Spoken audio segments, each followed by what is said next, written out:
안녕하세요. 오늘은 응급 이론 4강입니다. 오늘은요, 골절, 탈구, 염좌, 강직에 대해서 하실 텐데요. 와, 구이씨. 네, 구이씨 인사 좀 한번 해주시겠어요? 안녕하세요. 저는 구이입니다. 이렇게 인사. 어, 네. 오늘 이제 배우시는 내용 중에 중요한 거는 이제 골절이 아무래도 개방골절과 폐쇄골절로 나뉘고요. 이제 그런 거 응급처치 어떻게 하는지 좀 다릅니다. 그다음에 염자일 때 냉요법, 그 다음에 온요법, 이런 것들이 잘 나오겠죠. 이제 그거 끝나고 나면 제가 바로 뭘 할 거냐, 올해 9월 국가고시 시험 문제를 10문제씩 풀이해 드릴 예정입니다. 한 번에 이제 다 해드리면 여러분이 체할 수 있어요. 너무 양이 많고 어렵습니다. 그래서 딱 10문제씩 나눠서 21강부터 이제 30강까지 해서 10문제씩 해드리고요. 이제 시험이 다가오면 벼락치기 3 해가지고 한 번에 쭉 보실 수 있게 공부가 좀 된 상태에서 보실 수 있게 그렇게 해드리겠습니다. 아이고, 많이 이제 긴장되시겠지만 하나하나 하시면 어렵지 않아요. 아셨죠? 네, 어이구, 구이씨. 자, 화이팅 한번 하고, 구이도. 자, 인사합시다. 네, 하고. 네, 화이팅. 시험 잘 보세요. 공부 열심히 하세요. 이렇게. 알았죠? 저희 집 구이예요. 안녕. 안녕, 안녕, 안녕. 아우! 네, 이제 수업을 시작해 보겠습니다. 자, 1번 골절입니다. 자, 골절은요, 뼈가 부러진 상태를 뜻해요. 그래서 이제 골절이다 하면은 단순골절과 복합골절로 나뉩니다.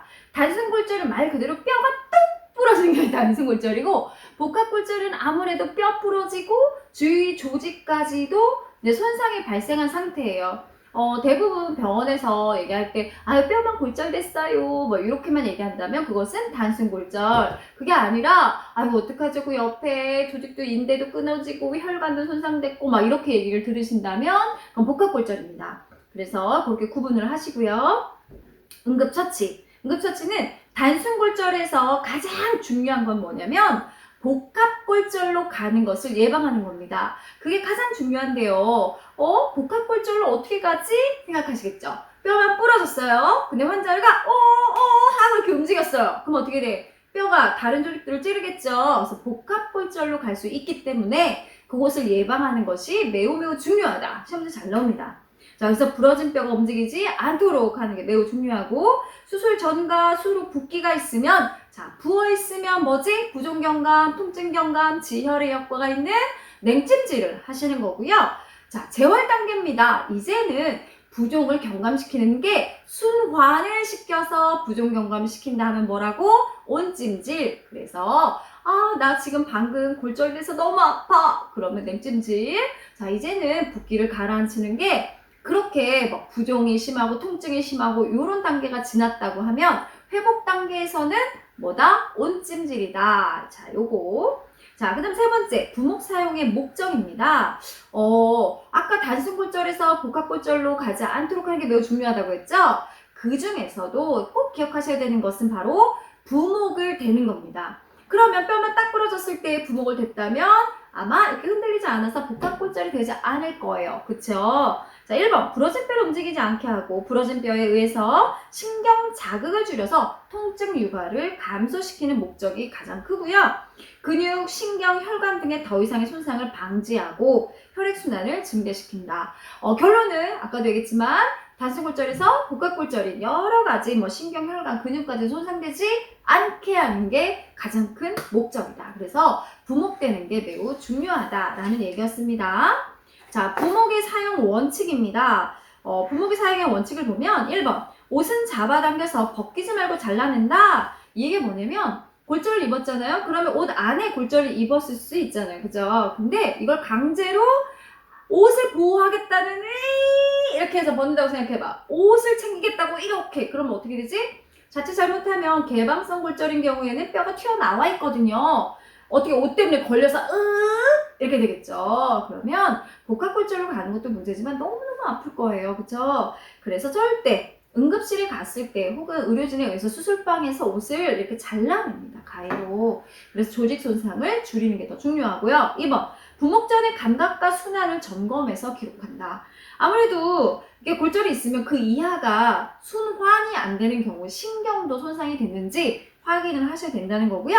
세 번째, 사지가 심하게 구부러져 있으면 반듯하게 편다. 하지만 관절 부위의 골절은요, 발견된 그대로 부목을 대어준다. 자, 그 이유가 뭐다? 신경 손상의 우려이다. 이게 뭐냐면 사지가 막 뚝뚝뚝뚝 이렇게 구부러져 있으면요, 반듯하게 좀 최대한 펴줍니다. 사지 같은 경우는 좀, 사지라고 한다는 건 우리 몸을 조금 이렇게 맞춰서 신체 선율에 맞춰 좀 펴주려고 노력을 해라. 하지만 이런 관절들 있죠. 이런 관절들 같은 경우에는요, 함부로 막 부목을 댄다면서 이걸 핀다면서 뿌아! 안 되겠죠. 자, 그러면요, 그 옆에 있는 조직 손상 뿌아! 심하게 될 거예요. 그래서 있는 그대로 피려고 너무 애쓰지 말고 그대로 부목을 대라. 그 얘기입니다. 잘못하면은 조직 혹은 신경이 손상이 되면 절대 좋아지지 않습니다. 더 나빠지겠죠? 네 번째, 개방된 상처는 소독하고 꺼즈를 덮은 다음 부목을 댄다. 자, 여기서요, 이제 다시 한 번 더 정리해드리자면, 자, 단순골절과 복합골절로 나뉘죠. 단순골절은 뼈만 부러진 거예요. 그죠? 복합골절은 근육, 인대, 혈관 이런 거 다 손상받은 경우를 뜻해요. 그런데, 자, 뼈만 똑 부러졌다면 안쪽 피부를 뚫지 않았다면 뭐야? 이건 폐쇄골절. 근데 골절 부위가 피부를 뚫고 나왔어. 그럼 뭐야? 개방성 골절이에요. 그래, 맞아. 근데 뼈가 뚫고 나왔으니까 피부가 손상됐으니까 세균이 들어가면 안 되지. 그 얘기입니다. 개방골절의 우선순위 첫 번째는 뭐다? 멸균된 꺼즈로 덮어서 감염의 우려를 줄여주고 그 다음에 부목을 댄다. 자, 그 다음에 폐쇄골절은 첫 번째가 뭐다? 부목 고정. 자, 이렇게 정리를 다시 해야 합니다. 다섯 번째, 개방성 골절이 뼈가 내 튀어나온 거잖아요. 피부 바깥으로. 근데 억지로 피부 속으로 집어넣으면 어떻게 되지? 너무 아파. 근데 그 아픈 이유가요, 대부분 조직 손상 때문이랍니다. 근데 그 집어넣는 과정에서 오히려 크게 조직 손상, 신경 손상, 혈관까지도 찌를 수 있어요. 그러니까 절대 집어넣지 않습니다. 자, 기본적으로 골절에선 부목을 먼저 댄다를 기억하시고요. 자, 피부를 뚫고 나왔어. 개방형 골절에는 뭐부터? 감염되지 않도록 멸균된 꺼즈를 덮고 그 다음에 부목된다. 이렇게 정리하시면 되시겠습니다. 자, 이제는 한번 부위별로 골절일 때 어떻게 대처를 하는지 한번 보시겠습니다. 다섯 번째, 뇌진탕 및 두개골 골절입니다. 머리 뚜악! 맞았어요. 자, 그러면 뇌니까 의식부터 잃을 수 있겠죠. 뻑! 이렇게 맞으면. 그리고 또 하나는 우리 몸에 머리 안쪽에 출혈이 되면 이 구멍 쪽으로 나와요. 그런 얘기 들어보셨을 거예요. 그래서 뭐 귀나 코나 이쪽으로 출혈이 있을 수 있고요. 그러면 피가 이 안쪽에 뇌압이 올라가겠죠. 그래서 뇌압이 상승이 되면서 동공의 크기가 달라질 수 있다예요. 그래서 동공반사를 반드시 확인해야 합니다. 근데 만약에 이쪽 오른쪽 동공반사가 슉슉슉슉 반응이 없어. 그러면 이쪽 좌측의 뇌가 손상받은 거죠. 그러면 어떻게 돼? 이쪽으로, 우측으로 마비가 올 수 있습니다. 그런 것들을 이제 확인하는 거죠. 그러니까 뇌의 산소 공급이 잘 되는지 확인한다. 뇌 손상을 확인하는 첫 번째 반사는 뭐예요? 눈입니다. 눈. 그래서 우리 병원에서 동공반사부터 확인한다. 이것도 시험 문제였습니다. 동공반사. 자, 뇌의 상태를 확인할 수 있는 가장 첫 번째는 뭐다고? 동공반사. 자, 그 다음에 처치를 볼까요? 머리와 어깨를 약간 높여서 뇌압을 낮춘다. 기본 간호에서 팔로스 포지션, 반좌이를 배우셨을 거예요. 근데 머리 뇌압을 내리겠다고 팍 올리는 건 위험하고요. 살짝 세미 팔로스 포지션이라고 해서 한 15도, 20도 정도만 살짝 쿵만 올려줘도 중력에 의해서 뇌압이 떨어지겠죠? 이 정도만 해라, 그 얘기입니다. 그래서 머리 쪽을 살짝 높여주시면 되시겠습니다. 자, 7번째, 하악골의 골절입니다. 하악골이면 우리 해부학에서 배우셨을 때, 자, 안면골 중에서 유일하게 분리되는 뼈, 이렇게 배우셨어요. 그죠? 시험 때 진짜 많이 나왔죠? 해부학에서. 그래서 이 하악골의 골절일 때는 그러니까 말하기가 우선 너무 힘들지만 할 수가 없어요. 그러니까 침이 줄줄줄줄 흘러내려오겠네요. 그죠? 자, 그렇다면 부목을 어떻게 되겠어요, 여기다가?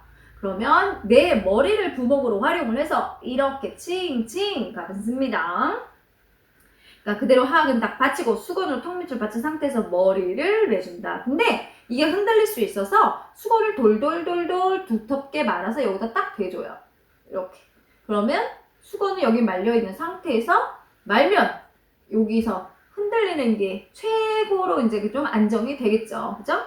자, 8번째입니다. 쇄골골절입니다. 쇄골골절은 여러분들 우리 모성간호에서 시험지 많이 나왔었는데 왜 나왔을까요? 분만 시에 신생아 태아에게 흔히 일어나는 골절은 해서 뭐야? 쇄골골절. 쇄골 여기 있죠? 요 쇄골골절인데요. 쇄골골절은 우리 분만 시에 한 번에 사모님 힘 빼세요 했는데 아두가 나온 후에 한쪽 어깨가 이렇게 나와야 되는데 갑자기 푹 이렇게 나온 거예요. 회음부를. 그래서 애가 뚝 그런 골절이에요. 그럼 쇄골골절 시에 신생아인 경우에는 손상받아서 더 이상 이루어지지 않는 반상 하나 있습니다. 그것이 뭐야? 모로반사. 기억나요? 모로반사입니다. 모로반사가 소실되면 역으로 그래서 쇄골골절과 뇌손상을 의심할 수 있다. 이것도 매우 중요했던 겁니다. 처치를 볼까요? 팔걸이 붕대법으로 삼각권을 딱 매줘서 얘가 흔들리지 않게 하는 게 매우 중요한데요. 여러분도 한번 생각해 보세요. 여기 골절이에요? 어떻게 돼요? 내가 이렇게 움직이면 같이 움직이는 거 느껴지실 거예요. 그래서 딱 붙여놓으면 안 움직이게 돼서 통증도 덜하고요. 빨리 회복이 되겠죠. 자, 9번째 늑골입니다. 늑골골절인데요. 늑골은요, 우리 여기 갈비뼈죠. 갈비뼈 같은 경우에는 골절이 일어나면 중요한 기관들을 찌를 수 있습니다. 특히나 심장과 폐를 찌르면 너무너무 위험하겠죠. 그래서 기침이나 심호흡을 할 때 골절대 부분이 너무 아프고 저립니다. 이렇게 환자들이 숨을 못 쉬겠어요. 이럽니다. 자, 폐를 콱 찔렀어요. 폐를 찔렀어요. 와우. 그러면 거긴 가스 교환하는 곳이잖아요. 폐부에서. 그죠? 그러니까 거품이 생길 수 있고요.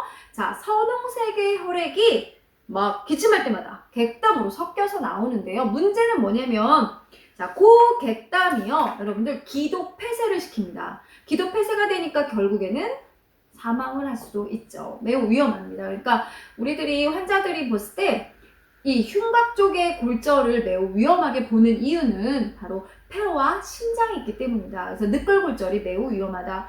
예전에 한번 시험지에서 다발성 골절 환자이다. 어느 골절이 가장 위험한가? 가장 우선순위는 어디인가? 이제 1번 팔목, 두 번째 다리, 발목, 대퇴골 이런 게 나오고 마지막에 늑골골절 이렇게 있었어요. 답은 뭐야? 당연히 늑골골절입니다. 폐와 심장이 있기 때문에 매우 중요한 골절이다. 위험합니다.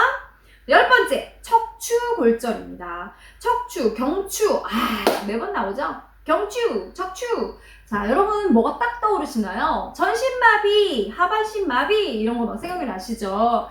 자, 척추골절, 경추골절일 때는요, 여러분 함부로 머리를 흔들어서도 안 되고요. 괜찮아요! 하셔도 안 돼요. 환자, 아이고! 숨 쉴 수 있나? 머리 탁 든다? 절대 안 됩니다. 그래서 환자를 움직이지 않게 하는 게 매우 중요한데요. 척추골절일 때는요, 제일 중요한 거는 우선적으로 구조를 요청한다가 바로 포인트입니다. 대부분 골절은 부목을 대잖아요. 그쵸? 근데 경추나 척추나 이런 경우에는 119 먼저 신고해주세요. 이렇게 하셔야 됩니다. 환자를 이동 시에도 우리가 이렇게 혼일불이나 아니면 전체적으로 전신 부모기에 놓고 그대로 옮겨요. 환자들 체위 변경할 때는 어떻게 치기, 앙하이 이렇게 하잖아요. 통으로 굴리잖아요. 그죠? 환자들 체위 변경도 그렇지만 그 다음에 식이 제공할 때 코출식이 환자 경추손상 환자이다. 어떻게 하는가? 좌측에서 주고 다 식후에는 우측으로 구토를 예방한다. 이렇게 나오잖아요. 환자들 사용 후 사용 중 침상 그다음에 침상 교체할 때 어떻게 해야 되느냐? 다 치기 앙하이 나오는 이유예요. 매번 똑같아요. 아셨죠? 척추랑 경추는 건든다 안 건든다? 안 건드린다. 매우 중요합니다. 그리고 또 하나. 자, 골절 환자의 침상은 어떤 침상이었어요? 널판지를 낸 딱딱한 침상. 그 이유는 뭐야? 신체 선열 유지 별표. 우리가 여러 가지 침상 중이 있었어요. 여러분들 아시겠지만 사용 중 침상하면 잠깐 자리를 비운 침상, 새로 입원할 환자를 위한 침상은 뭐야? 빈침상 뭐 이런 식으로 배우잖아요. 그죠? 근데 골절 환자들은요 딱딱한 침상에 눕습니다. 그 이유가 뭐예요? 신체 선열 때문이죠. 쫙 뼈를 맞춥니다. 그래서 딱딱한 침상에 눕힌다. 별표. 자, 11번째 주관절 골절인데요. 판꿈치 같은 요런 데죠. 자, 근데 여기 골절을 입었어요. 그런 일이 생길 수 있겠죠. 근데 이거를 피려고 내가 애를 쓰지 말란 말이야. 그냥 요 자세로 가장 안 아픈 포지션으로 부목을 대라. 요겁니다. 그 이유가 뭘까요? 이거를 피려고 해봐요. 뚝 하다가 어떻게 되면 뼈가 튕겨져 나오겠지. 그러면서 큰 혈관들을 찌르거나 아니면 옆에 조직들을 찌르겠죠. 그래서 일부러 내가 뿌악 피려고 하지 말고 있는 그대로 부목을 대라. 12번째 골반 골절입니다. 골반에는요 굉장히 많은 혈관들이 지나가죠. 그죠? 그러다 보니까 출혈이 굉장히 심하고요. 통증도 엄청납니다. 그래서 환자들은 보통 출혈에 의한 저혈량성 샥에 빠질 수 있고요. 저번에 한번 나왔었는데 골반이나 그 다음에 고관절이나 대퇴부나 이런 데로 되는 부목들은요 거의 긴 부목을 대야 돼요. 딱 고기만 되는 게 아니라 완전히 여기서부터 밑에까지 쫙 긴 부목을 대야지 고정이 되겠지요. 그렇게 기억을 하셔야겠습니다. 그래서 13번째 고관절 골절인데요. 고관절은 누구에게 흔하다? 노인. 노인분들이 넘어질 때 어떻게 넘어져요? 엉덩방을 꽝 찢잖아요. 그래서 낙상으로 인해서 생기는 골절입니다. 아까 신생아는 어디야? 쇄골골절. 노인은 어디야? 지금 나왔지. 고관절 골절. 이렇게 외우시면 되시겠어요.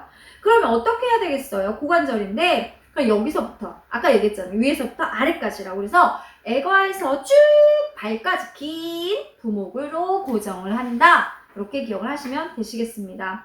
자, 이제 대퇴부 골절입니다. 대퇴부는요, 우리 몸에서 가장 길고 무거운 뼈예요. 단단한 뼈예요. 어지간해서 부러지진 않죠.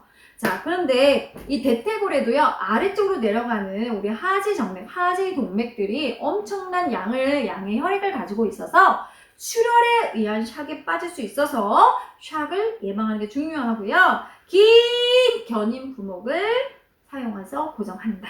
이렇게 기억을 하시면 되시겠습니다. 자, 그다음 15번째 탈구입니다.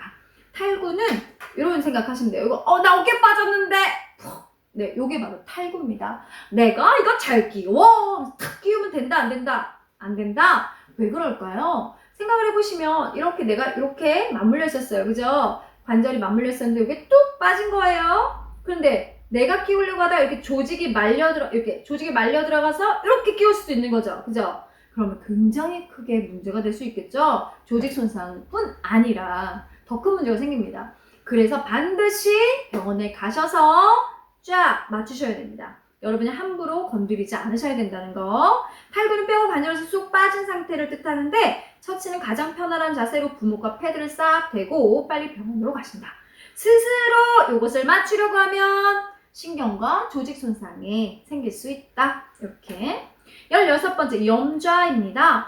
나 발목 삐끗했어. 이것이 바로 염좌예요. 염좌. 자, 염좌인 경우 관절을 지지한 인대 등이 찢어지거나 늘어난 상태를 뜻하는데요. 뼈에는 전혀 이상이 없습니다. 네, 뼈에는 이상이 없고요. 그 다음에 이때 어떻게 하면 좋을까? 염좌일 때 병원에 가보면 항상 선생님이 얘기해요. 다리가 붙지 않게 이렇게 올려놓고 계시고요. 냉찜질하세요. 이렇게 얘기하십니다. 근데 여기서 포인트가 하나 있어요. 맞아. 올리는 건 알겠는데 냉찜질? 그럼 계속 냉찜질을 해야 되나? 이런 생각이 드시잖아요. 그죠? 우선은 통증 감소를 시키고요. 혹시 안에서 일어난 출혈이나 이런 것들 예방하고 여러 가지 목적에서 우리가 부종을 경감시키는 냉찜질을 합니다. 근데요, 어느 순간이 지나면 이것들이 다시 회복을 해야 된다고 했잖아요. 염좌에서는 그걸 바로 24시간을 기준으로 합니다. 몇 시간이라고요? 24시간입니다. 그래서 자, 24시간 이전에는 냉찜질, 24시간 이후에는 온찜질 이렇게 알아주시면 되시겠고요. 자, 마지막 17번째 강직입니다. 나 차다가 이게 우리 있잖아요. 쭉쭉이 하다가 지났어. 이게 뭐야? 강직입니다. 그럴 때 어떻게 해요? 냐옹 하면 될까요? 아닙니다. 강직력 매우 심한 활동에 근육과 조직이 굳고 손상을 입는 건데요. 자, 움직이면 더 아픈데 막 이렇게 여러분들이 고통을 호소하시게 되는데요. 이럴 때는 근육이 빨리 안정을 찾을 수 있게 온찜질을 하시거나 마사지를 하셔서 풀게 되지요. 근데 무리하게 막 비비시거나 조직 손상을 가져올 수 있기 때문에 그럴 때는 이제 적당한 마사지를 뜻하는 거고요. 막 꽉꽉꽉꽉 하시는 거는 더 아플 수도 있어요. 원래는 시간이 지나면 거의 다 좋아지게 되지만요. 그죠? 오늘도 응급이 끝났네요. 네, 벌써 4강을 했어요. 최대한 빨리 이제 응급은 이제 정리를 좀 하려고요. 다음 시간에는 중독과 그 다음에 익수, 그 다음에 CPR 이렇게 해가지고 마지막 응급을 마무리 지어 드리고요. 바로 동시에 우리 올 9월 문제 풀이 해드리겠습니다. 여러분 힘내세요. 할 수 있어요. 별거 없어요. 아셨죠? 네, 화이팅! 감사합니다. 안녕히 계세요.